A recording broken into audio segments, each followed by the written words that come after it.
Orient bell tiles studio से आप देख रहे हैं एबीपी न्यूज। नमस्कार, एबीपी न्यूज पर हाजिर हूं मैं रुमाना इसार खान। दोपहर के 12 बज चुके हैं। वक्त खबर दिन भर का है। हम आपको इस वक्त बड़ी खबर बताने जा रहे हैं। जम्मू कश्मीर के शोपियां में कल सुरक्षा बलों ने, आप जानते हैं, 3 आतंकवादियों को इनकाउंटर में ढेर किया था। अब खबर ये, इन आतंकवादियों के पास से भारी तादाद में हथियार बरामद हुए हैं। बड़ी तादाद में हथियार, गोला बारूद इन आतंकवादियों के पास से बरामद हुआ। ये देख लीजिए जरा, देखिए जरा किस तरीके के मंसूबे इन आतंकवादियों के पास साथ थे। ये आतंकवादी किस तरीके के हथियार लेकर भारत में मौजूद थे। जम्मू कश्मीर के शोपियां में इन आतंकवादियों को कल सुरक्षा बलों ने ढेर किया। और ये आप देख रहे हैं, बॉम्ब्स नजर आ रहे हैं इनके पास, ये हैंड ग्रेनेड्स जो ये लेकर अपने साथ चल रहे थे। हथियार इनके पास थे और भारत में किसी नापाक साजिश को अंजाम देने के मंसूबे से ये शोपियां में छिपे बैठे थे। शोपियां के जंगलों में ये इनकाउंटर जो कल हुआ, 3 आतंकवादी ढेर और इन आतंकवादियों के पास से ये असला है जो बरामद हुआ है। ये गन्स हैं, आपको नजर आ रही हैं। ये देखिए, ये गन्स नजर आ रही हैं यहां पर। इसके अलावा वो ग्रेनेड्स जो मैं अभी आपको दिखा रही थी, पूरी तैयारी के साथ हिंदुस्तान को दहलाने की मंशा से ये आतंकवादी जो यहां शोपियां में जंगलों में छिपे बैठे हुए थे, 3 आतंकवादियों को कल मार गिराने में कामयाबी मिली थी और उन्हीं के पास से ये असला है जो बरामद हुआ है। और जो कुछ बरामदगी कारतूस आप देखिए, ये कितने कारतूस जो इनके पास से बरामद हुए हैं और जो कुछ इनके पास से मिला है वो सब सेना की तरफ से देश को दिखाया जा रहा है। नाम भी इनके सामने आ गए। एक लश्कर का अदनान था, दूसरा लश्कर का ही ये शाहिद कुट्टे था, ये आमिर अहमद डार। तो ये वो 3 आतंकवादी, अदनान, अहमद आमिर डार और शाहिद कुट्टे, ये इन 3 आतंकवादियों के नाम जो सामने आए। इनके चेहरे भी मैं आपको दिखा रही हूं। यही वो आतंकवादी शोपियां में जंगलों में छिपकर बैठे हुए थे। वहीं पर सुरक्षा बलों ने इन्हें ढेर किया और इनके पास से जो असला बरामद हुआ है वो अब आपके सामने टेलीविजन स्क्रीन पर आप देख रहे हैं। वो हथियार जो इन आतंकवादियों के पास से बरामद हुए हैं। और इससे अंदाजा लगाना मुश्किल नहीं किस तरीके की बड़ी साजिश को अंजाम देने के लिए हिंदुस्तान में ये आतंकवादी तैयारी कर रहे थे। तो मुस्तैदी इन सुरक्षा बलों की, इसी की बदौलत इन आतंकवादियों का खात्मा हो पाया। शोपिया के जंगलों में इनको ट्रेस किया गया था। शोपिया के जंगलों में संदिग्ध लोगों को देखे जाने की खबर सेना को मिली थी और उसी के बाद इस ऑपरेशन को सेना ने आगे बढ़ाया। घेराबंदी की गई, पूरे के पूरे जंगल को सेना ने खंगाला और उसी दौरान मुठभेड़ जिसमें ये तीनों आतंकवादी ढेर। सीधे आपको लेकर चलेंगे, हमारे साथ हमारे सहयोगी आसिफ कुरैशी इस वक्त मौजूद हैं। आसिफ, ये 3 आतंकवादी जिन्हें कल ढेर करने में सेना को कामयाबी मिली थी, ये तो कोई बड़ा मंसूबा लेकर हिंदुस्तान में पूरी तैयारी के साथ मौजूद थे। जो असला इनके पास से बरामद हुआ है उससे तो यही संकेत मिल रहे हैं। आसिफ, बिल्कुल, कल देर शाम ही ये फोटोग्राफ्स जो पहले थे, जो घटनास्थल से सुरक्षा बलों को हथियार मिले थे, वो रिलीज किए गए थे। और आज जो प्रेस वार्ता होनी थी उसमें इस हथियार के बारे में सुरक्षा बलों की तरफ से, खासतौर पर सेना की तरफ से जानकारी भी मिल जाती, लेकिन किन्हीं कारणों से वो प्रेस वार्ता नहीं हो पाई। लेकिन जो हथियार इनके पास से मिला है वो काफी भारी मात्रा में है और इतनी भारी मात्रा में हथियार आमतौर पर जो सक्रिय मिलिटेंट्स है वो लेके नहीं जाते। यानी कहीं ना कहीं जो बदली हुई रणनीति है मिलिटेंट्स की ग्राउंड पे, वो देखी जा सकती है, क्योंकि इनमें वो गोलियां भी हैं जो ट्रेसर बुलेट्स भी हैं और आर्मर पियर्सिंग बुलेट्स, यानी वो बुलेट्स जो स्टील कोर वाली होती हैं और जो बख्तर हैं उसको भेद कर भी अंदर जा सकती हैं। यानी जितने भी सक्रिय मिलिटेंट्स हैं उनको अब ऐसे हथियार और गोला बारूद से लैस किया गया है जिससे वो ज्यादा से ज्यादा नुकसान पहुंचा सके। और खास तौर पर इन हथियारों में जो मिले हैं, जिनमें बड़ी मात्रा में मैगजीन है, तकरीबन 9 से 10 मैगजीन है, 3 ग्रेनेड हैं, 2 AK-47 राइफल्स हैं, खाने पीने का सामान है और वो 2 कम्युनिकेशन डिवाइसेस भी मिले थे जिनकी मदद से बिना सिम कार्ड के एक फोन को वायरलेस सेट से मिलाकर उसको एक हाई फ्रीक्वेंसी सेट बनाया जा सकता है, जिससे ना सिर्फ एसएमएस भेजी जा सकती हैं बल्कि छोटी साइज के ऑडियो और वीडियो मैसेजेस दोनों भेजे जा सकते हैं। यानी कहीं ना कहीं ये जो मिलिटेंट भले ही ऊपर पहाड़ों में रहते हो, दूर जो बस्ती है उससे दूर रहते हो, लेकिन इनके साथ पास संचार के वो उपकरण भी मौजूद हैं जिनसे वो लगातार अपने जो इनके आका है उनके साथ संपर्क में है। यानी डायरेक्ट इनको निर्देश भी मिल रहे थे, इस संकेत भी मिलते हैं। कहीं ये तीनों जो हैं वो भारतीय हैं या इनमें से कोई विदेशी भी है? जी नहीं, तीनों की पहचान जो है वो स्थानीय युवकों के तौर पे हुई है, और जो 14 सक्रिय मिलिटेंट्स की लिस्ट पहलगाम बाईसरन हमले के बाद पुलिस की तरफ से जारी की गई थी, उसमें इन तीनों के नाम हैं। और ये भी बता दूं कि जब कार्रवाई हुई थी तो तीनों के मकान कार्रवाई में ध्वस्त किए गए थे, जो विस्फोटकों से उड़ा दिए गए थे। तो इनमें ये उन 14 सक्रिय मिलिटेंट्स की लिस्ट में ये तीनों भी मौजूद हैं, जो नंबर 3, 11 और 9 पे मौजूद हैं इस लिस्ट में, जो कि पुलिस की तरफ से जारी की गई थी। और यही ज्यादा जानकारी आज सेना की तरफ से भी दी जानी थी, लेकिन कुछ वरिष्ठ अधिकारियों के अनुपस्थित होने के चलते प्रेस वार्ता को अंतिम क्षणों पर जो है स्थगित करना पड़ा था। लेकिन जो भारी मात्रा में हथियार और गोला बारूद इन तीनों मिलिटेंट से केलर के ऊपरी इलाके में जंगलों में मिला था, उसको जो है मीडिया को दिखाया गया, जिससे साफ संकेत मिलते हैं कि कितनी बड़ी मात्रा में हथियार लेकर जो सक्रिय मिलिटेंट हैं इस समय कश्मीर की पहाड़ियों में घूम रहे हैं। रोमाना, बिल्कुल, ये तो कहीं ना कहीं एक बड़ी चुनौती है सुरक्षा बलों के लिए, क्योंकि देखिए आप किस तरीके से ये सक्रिय आतंकवादी और ये इस वक्त कश्मीर घाटी वहां पहाड़ों में घूम रहे हैं। जैसा कि आसिफ कुरैशी बता रहे हैं, संदिग्ध देखे गए थे यहां शोपिया के जंगलों में। कल भी आसिफ कुरैशी हमारे साथ थे और तब आसिफ की तरफ से बताया गया था कि ऑपरेशन को तेजी से आगे बढ़ाया जा रहा है, रीइंफोर्समेंट मंगाई गई है। और उसके बाद शाम होते होते ये खबर आई कि सुरक्षा बलों को बड़ी कामयाबी मिली है, तीनों आतंकवादियों को ढेर कर दिया गया है। और उसके बाद जब तलाशी अभियान चलाया गया तो ये 3 आतंकवादी और इन तीनों आतंकवादियों की पहचान से लेकर, इनकी शिनाख्त से लेकर, इनके पास मौजूद सामान से लेकर, ये जो असला बरामद हुआ है इनके पास से, उसी की वजह से सवाल बड़ा है कि आखिरकार आतंकवादियों के मंसूबे क्या हैं, आतंकवादियों की साजिश क्या है। क्योंकि इससे पहले आसिफ 22 अप्रैल और पहलगाम हमने देखा है, और उससे थोड़ा पहले जाएंगे तो फिर पाकिस्तान और पाकिस्तान का वो जिहादी जनरल हिंदुस्तान के खिलाफ जहर उगलता हुआ, उसको देश दुनिया ने सुना है। तो ये सारी की सारी क्रोनोलॉजी, एक तरीके से क्रम जो है वो जुड़ता हुआ यहां पर नजर आता है आसिफ।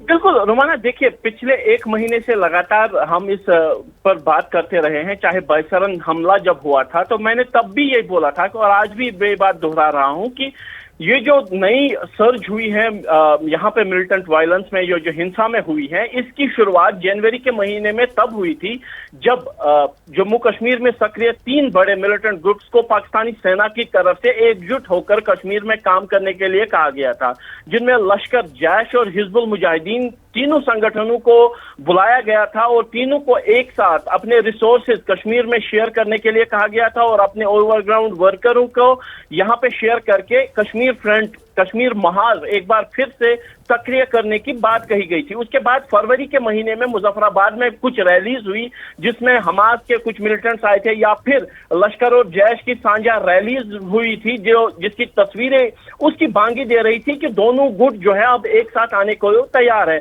और उसके बाद जब 16 अप्रैल के आसपास जब पाकिस्तानी सेना प्रमुख ने अपना वो बयान दिया था, अपना वो भाषण दिया था, जिसमें 2 नेशन थ्योरी की बात कही गई थी, कश्मीर की बात कही गई थी, और कश्मीर में चलने वाले जिसको वो आजादी की तहरीक उनके शब्दों में था, और या फिर जो यहाँ पे सक्रिय मिलिटेंट्स हैं उसका समर्थन की बात कही थी। और उसके चंद दिनों के भीतर ही जम्मू क्षेत्र में 2 बड़े हमले हुए थे, जिसमें कठुआ और बसौली का हमला था, जिसमें जम्मू कश्मीर पुलिस के 4 जवानों की शहादत हुई थी और अन्य घटनाएं हुई थी। और उसके तुरंत बाद जो है 22 जो है अप्रैल को जो घटना बाईसरन में घटी, जिसने दोनों देशों को जंग के पूरी जंग के मुहाने पे ले लिया था। हालांकि 3 दिनों तक दोनों देशों के बीच, दोनों देशों की सेनाओं के बीच द्वंद्व भी हुआ, जिसमें बड़ी संख्या में लोग हताहत हुए। हमारे तरफ अगर देखें तो बाईसरन से लेकर अब तक 60 से करीब जो है लोग जिनमें टूरिस्ट थे, सरहदी इलाकों में रहने वाले लोग थे और कुछ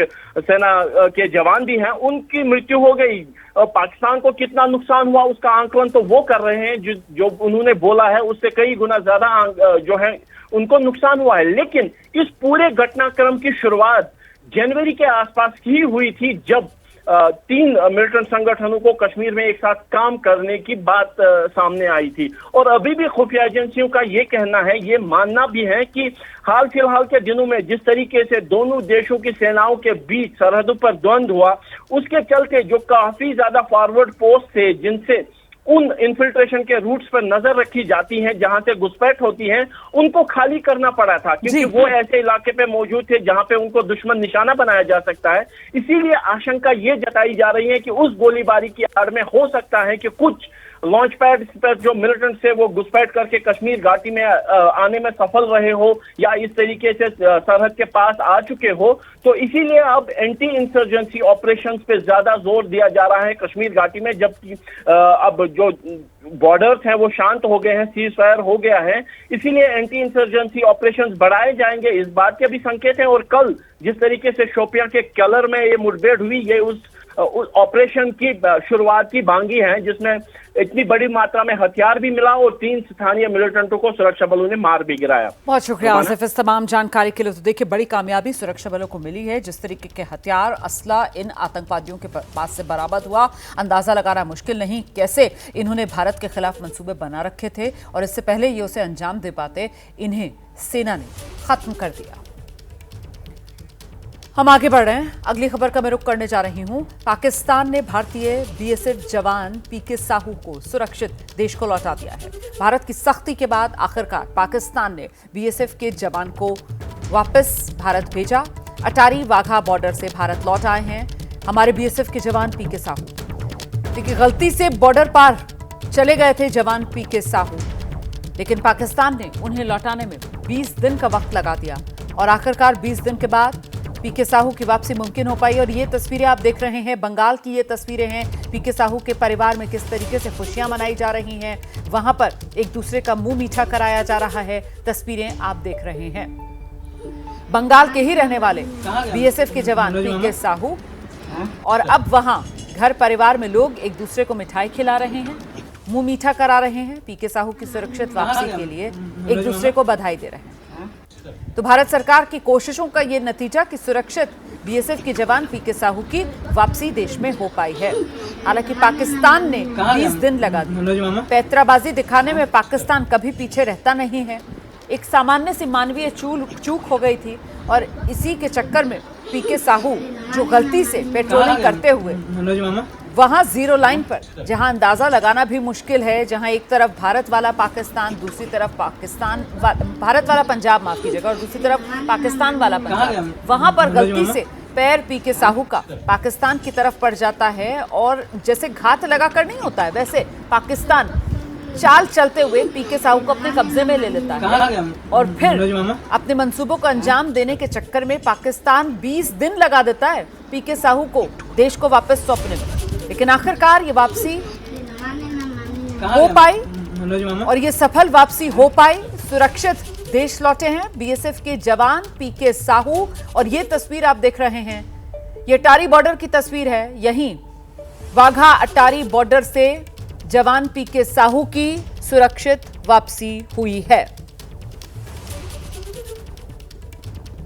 तो भारत में पंजाब अमृतसर में, जहां ये अटारी बॉर्डर पाकिस्तान की तरफ वाघा से लगता हुआ, जिसे अटारी वाघा बॉर्डर के तौर पर दुनिया जानती है, उसी सड़क के रास्ते बॉर्डर पर बीएसएफ के जवान पीके साहू को भारतीय रेंजर्स ने भारत को सौंपा है।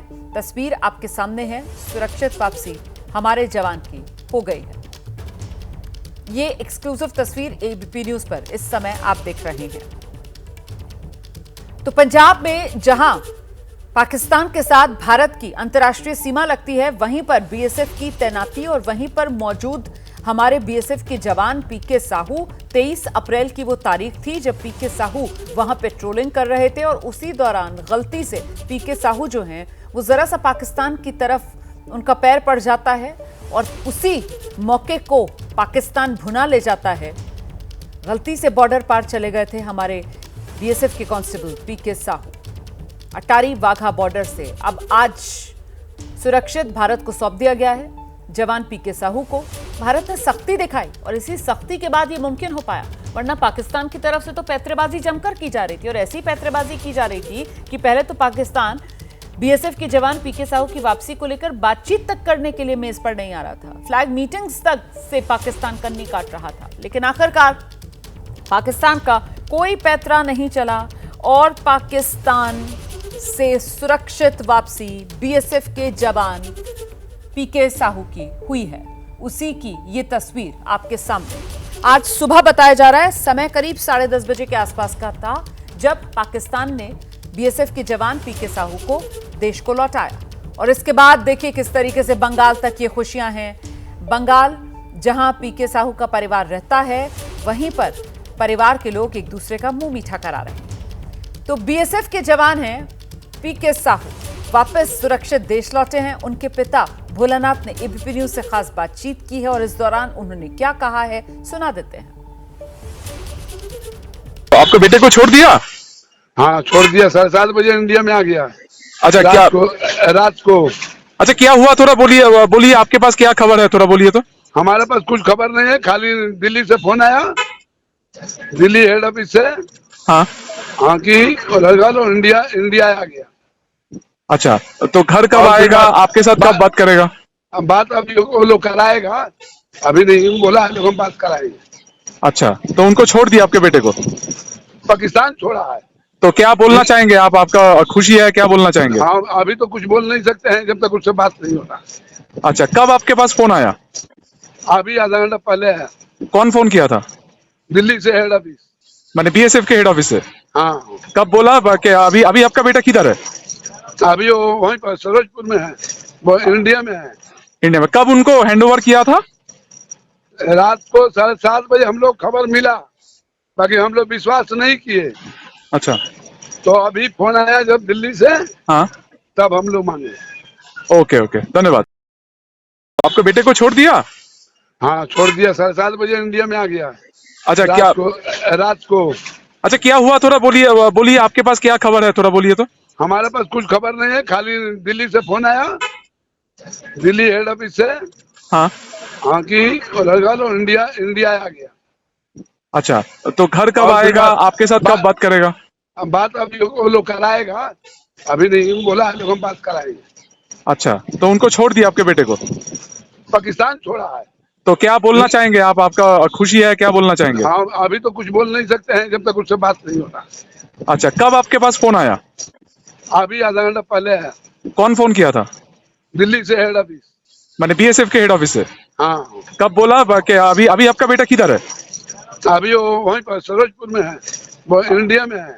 इंडिया में कब उनको हैंडओवर किया था? रात को 7:30 बजे हम लोग खबर मिला, बाकी हम लोग विश्वास नहीं किए। अच्छा, तो अभी फोन आया जब दिल्ली से, हाँ, तब हम लोग माने। ओके।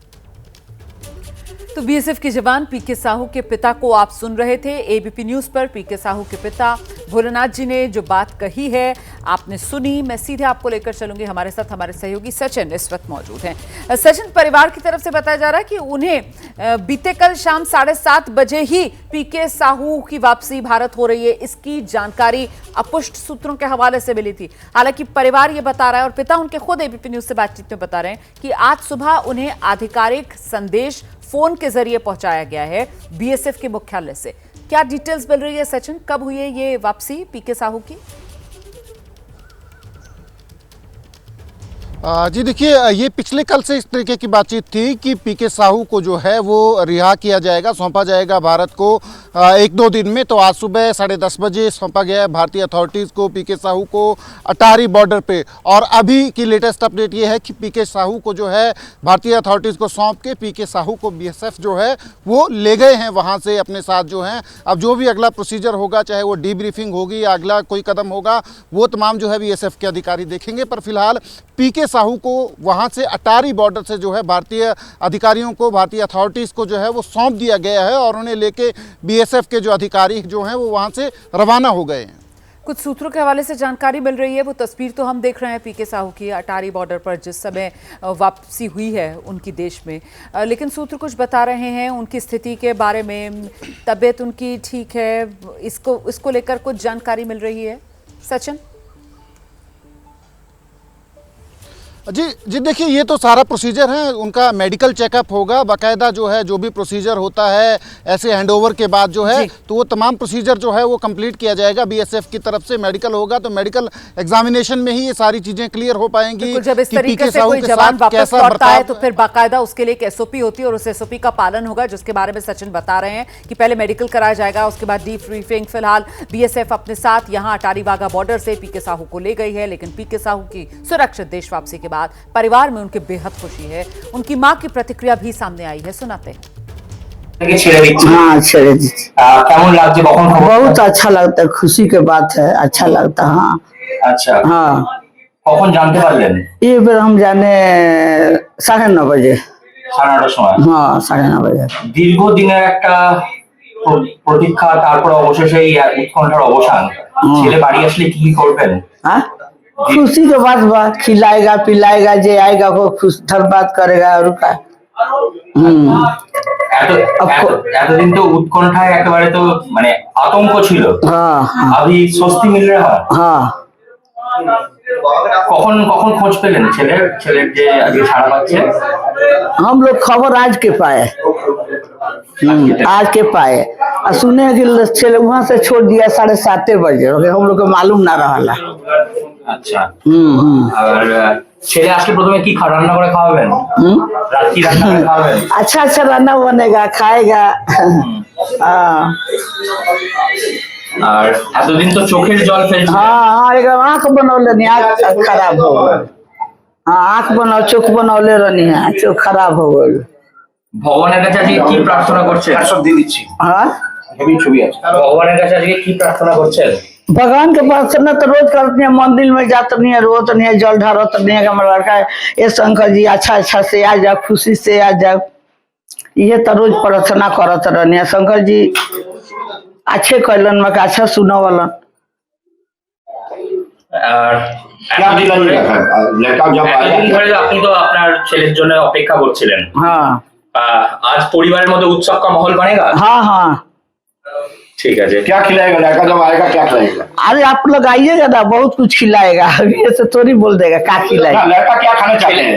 लड़का हाँ सब कुछ पसंद करता है, दाल भात पसंद करता है, मांस मछली पसंद करता है, सब खाता है। आप अपने हाथों से क्या खिलाइएगा? हाँ, उसको पहले मीठा चीज खिलाएगा, खीर खिलाएगा, पूरी खिलाएगा। खुशी लग रहा है? हाँ खुशी लगा। আপনার পুরো নাম কি? देवांती देवी। ये तो पाकिस्तान আপনার ছেলেকে ছেড়ে দিচ্ছে। हाँ ছেড়ে দিচ্ছি। কেমন লাগছে কখন খবর? बहुत अच्छा लगता है, खुशी के बात है, अच्छा लगता है। हाँ আচ্ছা, हाँ, কখন জানতে পারলেন? ये बार हम जाने 9:30 बजे। 9:30 সময়। हाँ 9:30 बजे। দীর্ঘদিনের একটা প্রতীক্ষা, তারপর অবশেষে এই উৎকণ্ঠার অবসান। ছেলে বাড়ি আসলে কি করবেন? हाँ, खुशी के बात बा, खिलाएगा पिलाएगा, जे आएगा वो खुश धन्यवाद करेगा और का। এতদিন তো উৎকণ্ঠায় একেবারে তো মানে আতঙ্ক ছিল। हाँ अभी স্বস্তি মিল रहा है। हाँ, কখন কখন খোঁজ পেলেন ছেলের যে আজকে সাড়া পাচ্ছে? हम लोग खबर आज के पाए, आज के पाए और सुने कि चले वहां से छोड़ दिया 7:30 बजे, हम लोग को मालूम ना रहा। अच्छा, और तो परिवार में खुशी की लहर है और देश जो है वो राहत की सांस ले रहा है। सुरक्षित वापसी हुई है बीएसएफ के हमारे जवान पीके साहू की। नमस्कार, स्वागत है आपका एबीपी न्यूज में। मैं अवधेश। चीन के अखबार ग्लोबल टाइम्स का एक्स पेज भारत में बैन कर दिया गया है। चीनी न्यूज एजेंसी शिन्हुआ का भी एक्स पेज बैन किया गया है।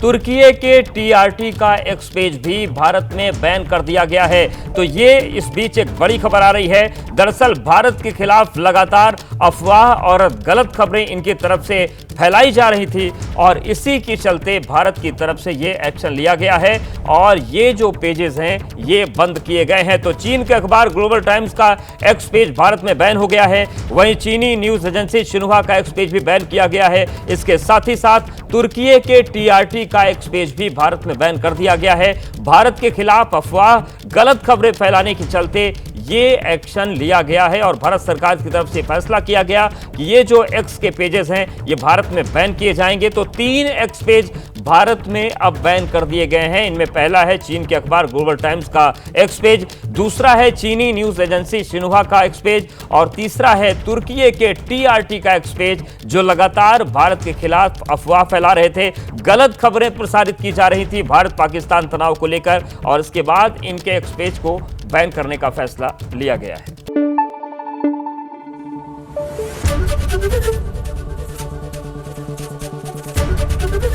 एबीपी न्यूज आपको रखे आगे।